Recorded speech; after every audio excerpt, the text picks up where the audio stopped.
Hey, welcome back, everybody.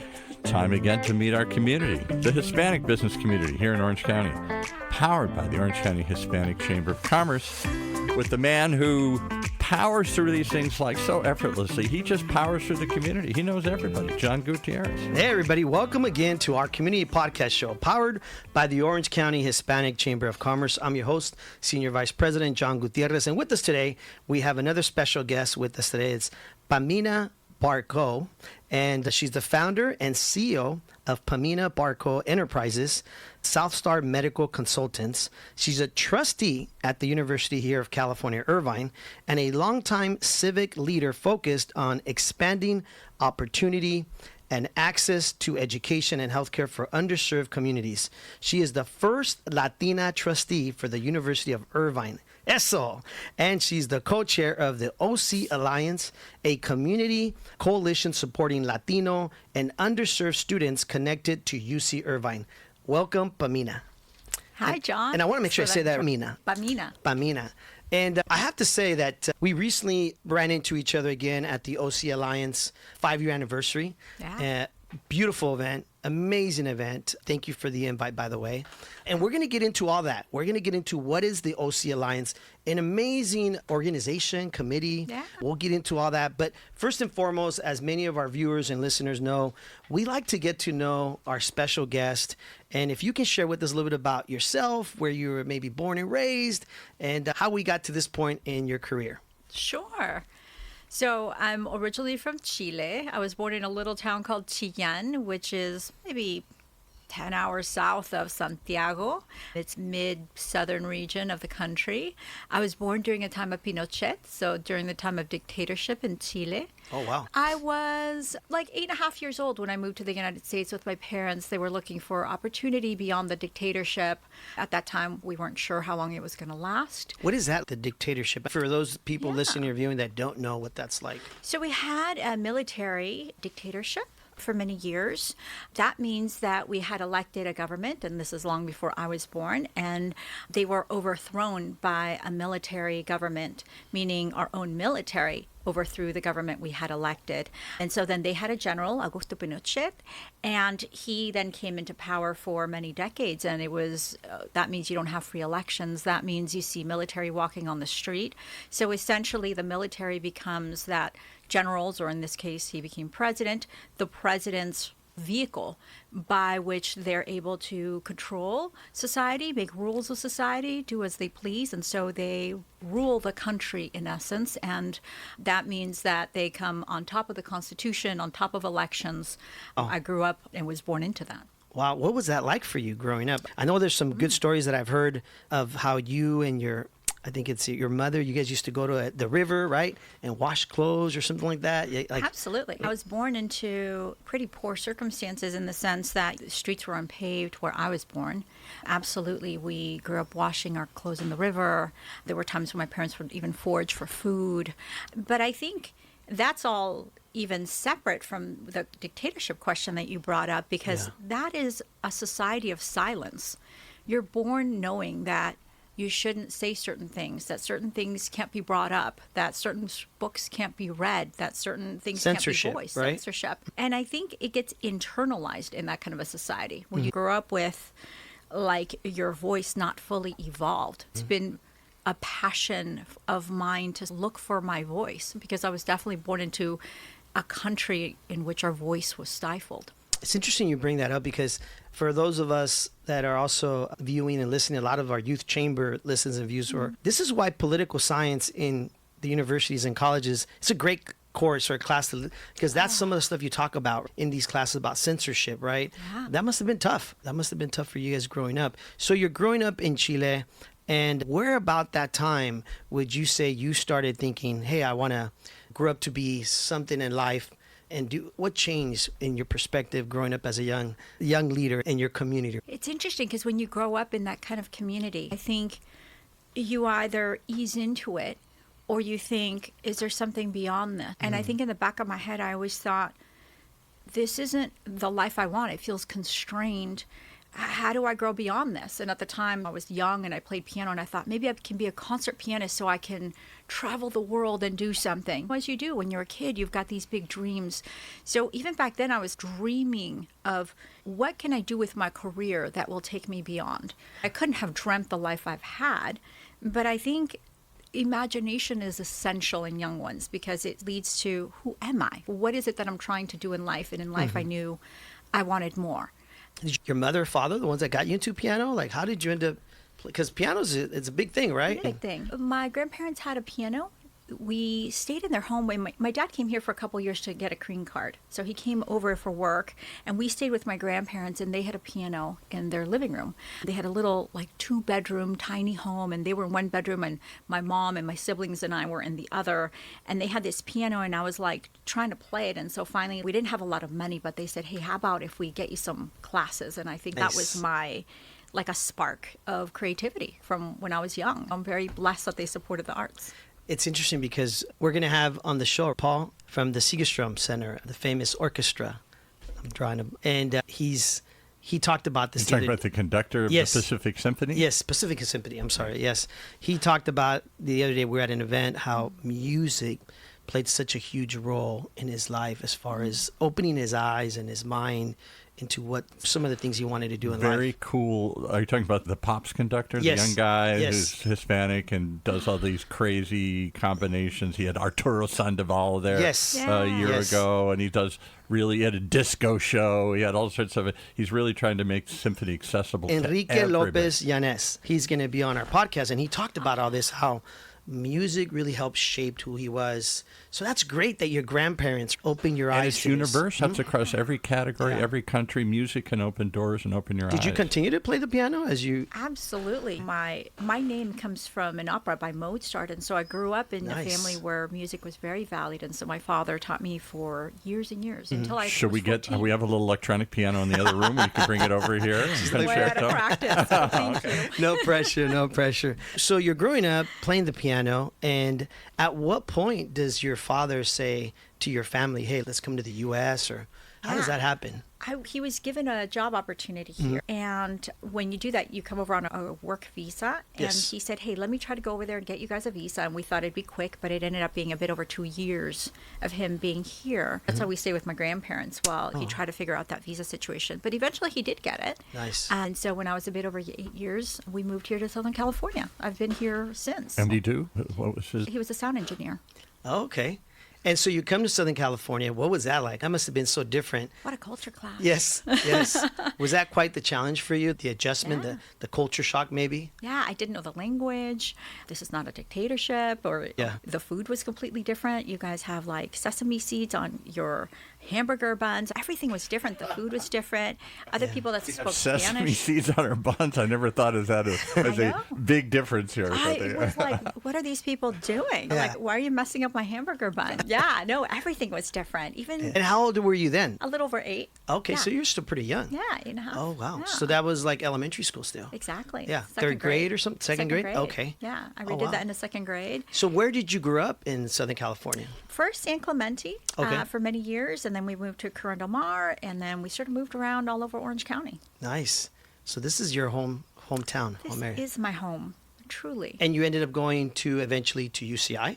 Yes, for Okay. my undergraduate. It was interesting. I considered going to a variety of different colleges, got into different colleges, actually accepted a UCLA entrance, and then decided to stay here. There you go. My parents were going through a divorce. I wanted to stay near my siblings and my family, being the Latina I am, and I'm so grateful that I did, because going to college, you build community, even if you don't know it, but you are. And this is where I live. This is where my community is. So I don't regret it for a minute, and I've come back to UCI multiple times for degrees because this is where my life is. And so I've gotten intimately, like, really involved at UCI because I realized they played such a big role in my life and throughout so many decades. And at what point did you say, I'm going to be an entrepreneur? So I think that was, let me see, I was maybe 25 years old, and I was thinking about what to do. And I was in grad school, and And like the paths were so set. At that point, I was doing Spanish literature, and I was like, oh, I can either be a professor or I can be a consultant. And I wasn't like loving any of those paths. And I think that's when I leapt, and I went and worked for like a real estate, like a international, like marketing firm, and it opened my eyes to business. Oh. And after that, forget it. Like you fell in love with business? I fell in love with business. Like Interesting. there You went was so from much being a opportunity. professor mindset to suddenly, I want to be a businesswoman. Yeah, I was like, where has this been? I didn't know I could do this. I didn't know I could just make up a job. Wow. And so I went and worked for a couple of firms that did like international, like real estate, where finally I got to run the Latin American division. And that was so neat because I was traveling and exploring what does business look like? What does expansion look like? And after that, I leapt on my own and I haven't looked back. Now, I know you're big about mentorship, right? We're going to talk about the OC Alliance and all that. Where in your life would you say you had a mentor or mentors that impacted you? I think this is one of the most important topics, John. Since I was in junior high, I've always had at least one mentor next to me. I've been so lucky to reach out to my teachers, to reach out to others who will help. I've never been at a period where I didn't reach out to a mentor or two or three. To this day, I have my group of mentors that I go to because they've been there, they've done that. And it feels, hey, if I don't know how to get through something, it's great to have somebody to be able to turn to and ask. I'm blessed now because I'm middle-aged, so I also get to be a mentor. I get to be mentored, and I get to be a mentor. So it's a beautiful time in life where I get to be part of that cycle. But I see some people that are like too scared to reach out and say, hey, I've got a question, or can we grab a cup of tea, or can I pick your brain on something? But don't, because most of us that have done anything, we've done it because people advised us along the way on how to get here. And so I think a lot of us pay it back constantly. It's interesting you say that because obviously we're on the Orange County Hispanic Chamber of Commerce community podcast show. But I was just talking to somebody about this yesterday. I get calls all the time about people saying, do you know somebody that does this? Do you know somebody that does that? And that's really what a chamber is, right? We're here to be a resource. Obviously, we advocate for businesses and we support a lot of educational things like our youth chamber program that we have, mentorship program. But for you as a businesswoman, I know you eventually were the CEO and, of course, Pamina Barkow Enterprises. Is that when you started your clinics? Or I know with your husband at the time, you were running these clinics. Is that where the businesswoman took off? Yeah, the business sort of took off when I met my late husband. And what was the business? I know somebody tweeted in. What was the business? So he was a pain management physician, and I was a clinical nutritionist at the time. And I was already doing entrepreneurial stuff where I had clients because I'm a chef too. And so I had Pamina's Kitchen, and he had just left pain management clinics that he had some partners at, and he had just left. And when he left, he was like, we should start something. And so we started pain management clinics, and then we incorporated nutrition into it. And so we started Orange County Pain Management Clinics. That was the name of the company, Orange County Pain Management. That's great. And we did something that today is called like integrative medicine, where we had traditional Western medicine, and then because of my nutritional background, we would consider people's lifestyles. We'd take their blood work, we'd counsel them on nutrition, other things that were impacting their pain beyond just the location where things were hurting. And interestingly, this is 20 years ago, it started to grow. And as it started to grow in scale, so did my entrepreneurial spirit, if you will. Interesting. Yeah. That's interesting you say that because we see and hear of that more today, right? Yeah. Like myself, I've had to deal with pre-diabetes, so I had to get in a very strict diet coming out of the pandemic. And now I look back and I'm like, I enjoy drinking so many hot teas because one of our mutual friends, Dr. Paul. Dr. Trin did a show. Yes. Big into integrative medicine, big into alternative ideas. Yeah, he's the medical director for Alzheimer's Association. He's that. He runs some But he was the one that told me, John, you want to lose some weight? Yeah. You know, in our culture, we drink a lot of hot tea. Yeah. And I was like, as a kid, my mom would always give me hot tea. And I was like, I don't want to drink that. But I saw how much it helped me lose weight, balance my gut and everything that I was dealing with. I drink 2 or 3 teas a day now. Good for you. Now I'm getting my sons into drinking hot tea. So it's interesting how you got the Western medicine mentality and then you've got the, right?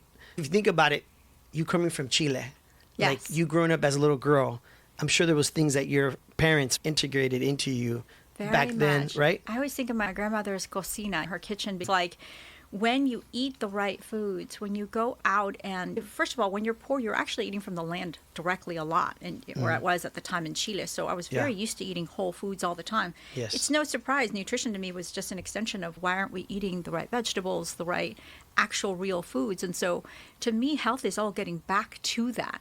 In some ways, convenience has shortcutted that. So putting that idea together with pain management, and then as we expanded other things, orthopedic surgery, neurosurgery, neurology, it was all unnatural to think of the human as a whole being, not just one part of them. And we weren't doing this as some gimmick at the time. We truly believed it and lived it. And this is 20 years ago when it was innovative. So those clinics grew rapidly. That's when I went back, got my MBA, because at that point, you're not just entrepreneuring. You need a structure by which you can do that to scale correctly. My love of entrepreneurship, I took it to the next level, because it's like when your passion starts to make you money, then you're like, hey, what's next? What's next is you got to learn the business chops so you can scale it, grow it, and know what to do with it. I love what you just said.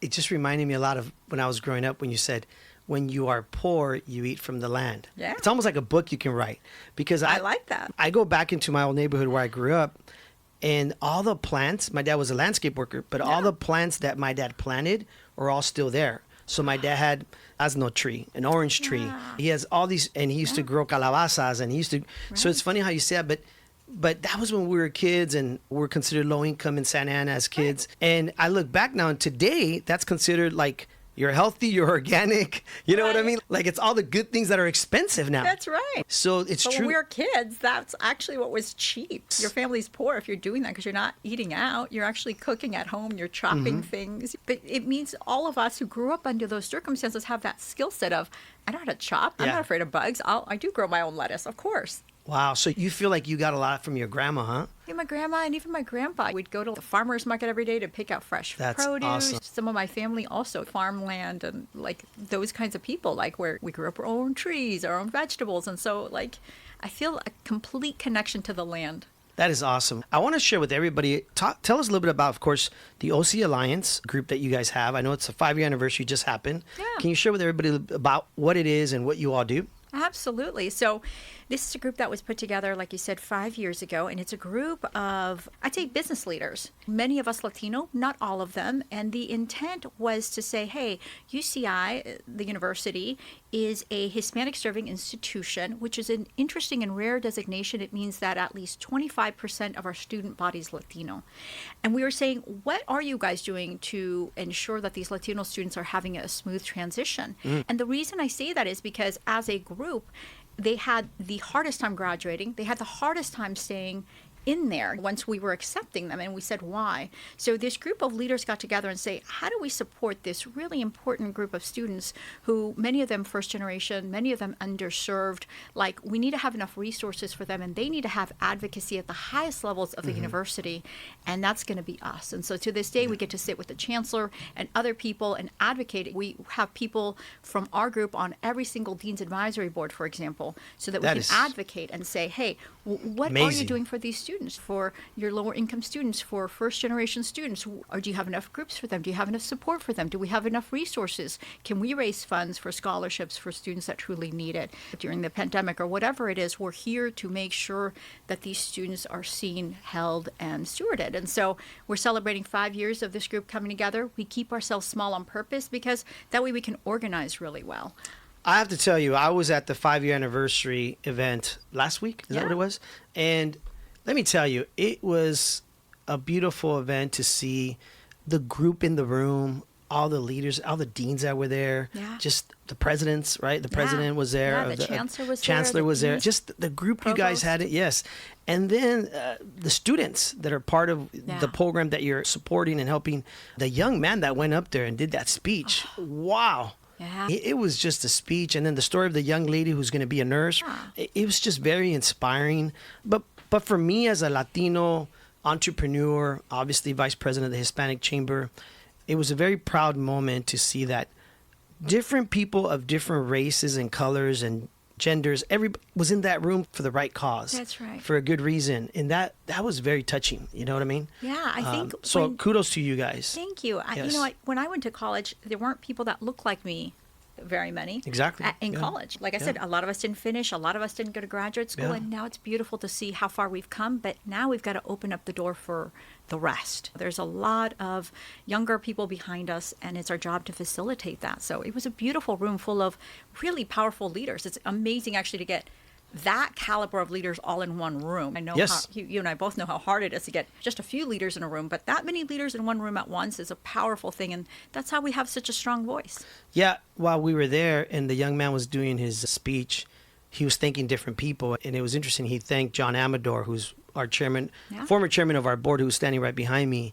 And I thought that was just really nice to hear him thank his mentors or people that helped him Yeah. out.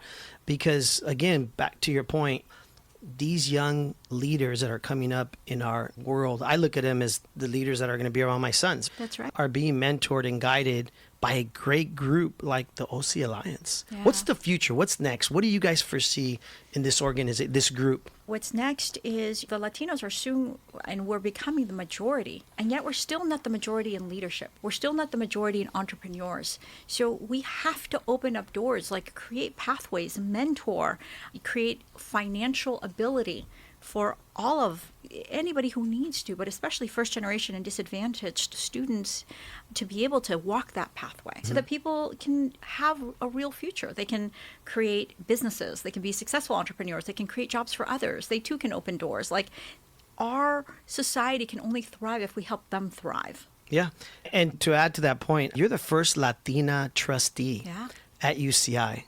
Good job. Thank you. Felicidades. What was that like for you? Or what's it been like to be in that role? It's been amazing. I really have to thank Julie Hill when she had this view of the trustees as we need to have representation. And they had let in some Latinos for the first time, like Ruben Smith and other ones that we have. Ruben Smith, who's on our advisory board. And so it was great because then they in turn helped to open the door for me. And now I get to be a voice in there that says, hey, have we thought about this group? And not just Latinos, but other minorities or underserved. And so it's beautiful now. I think the more of us there are, the better, because we can be a united voice. Once again, we can be advocates, we can open doors. And more than anything, it's wonderful to see more of us in leadership as a whole. Paul has a question. Go ahead, Quick Paul. question. Yeah. For those of us that don't know, or the youth chamber listening, or just the general audience, what does a trustee do? I know it has an oversight role. I was going to ask that question, actually. Good I really question, don't Paul. really know what a trustee Yes, does. what does a Oh, trustee do, if you okay. don't mind sharing with No, us? I don't. Yes. Okay, so there's a number of different things that we do.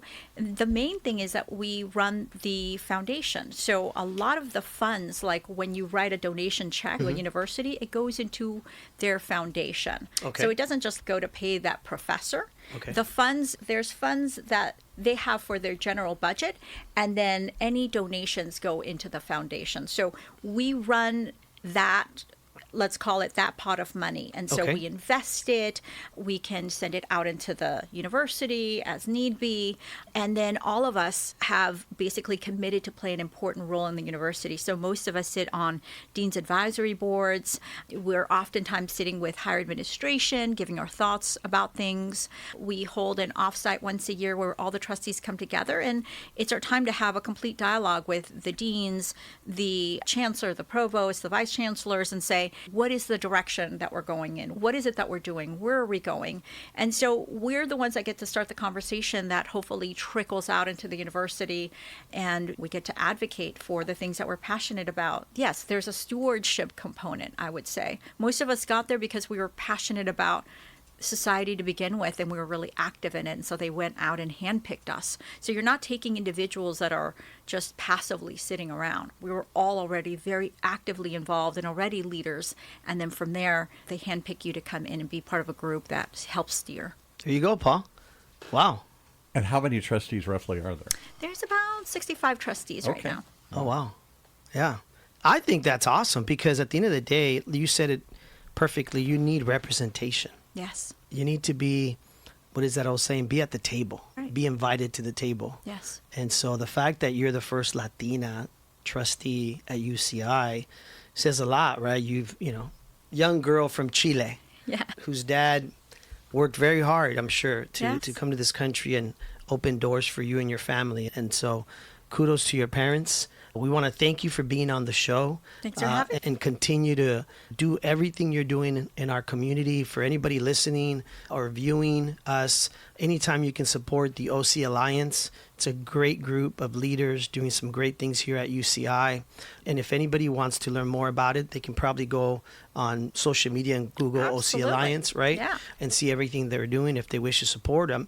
I know almost every kid's parent want them to go to UCI. Everybody I talk to. Yeah. And UCI is one of those tough schools to get into, but It is, But it's a truly. great community. Yes, we're a hub of Orange County, and I think we're going to continue investing in being that hub, whether it's culturally or educationally. Like, it's important that we invest not just in the students that go there, but in the whole community around us. And the growth of UCI, phenomenal. Yes. The size of it, the program, its ranking, and Yes. everything else here. We do a show for UCI Law School. It's one of the top, I think, 30 That's or right. 40 law schools in the country. Yes, Yeah. I just saw he And was it's new. speaking, right, somewhere the other day. Austin, yeah. At Hogue, he was speaking, I think, the law. And you see, here we are at Yeah. UCI, their Applied Innovation Center, which is this halfway house Yeah. between the university and the real world, where they bring businesses and academic research together and try and create businesses and companies out of it here.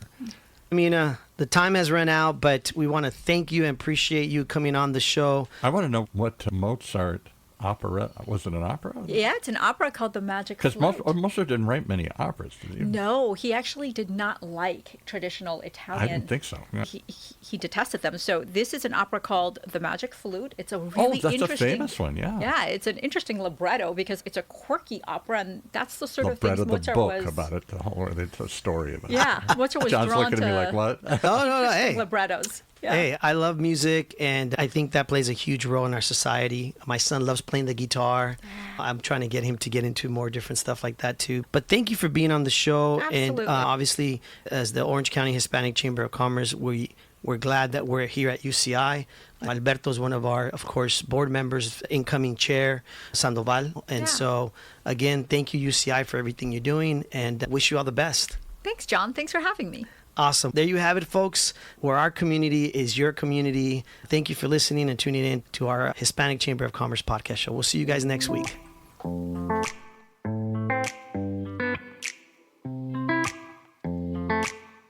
There you have it. One more reason to tune in each and every time to meet the members of our community. Brought to you by the Orange County Hispanic Community Chamber and Orange County's only community conversation, OC Talk Radio, streaming live from our studios here at the University of California, Irvine's Beale Applied Innovation Center.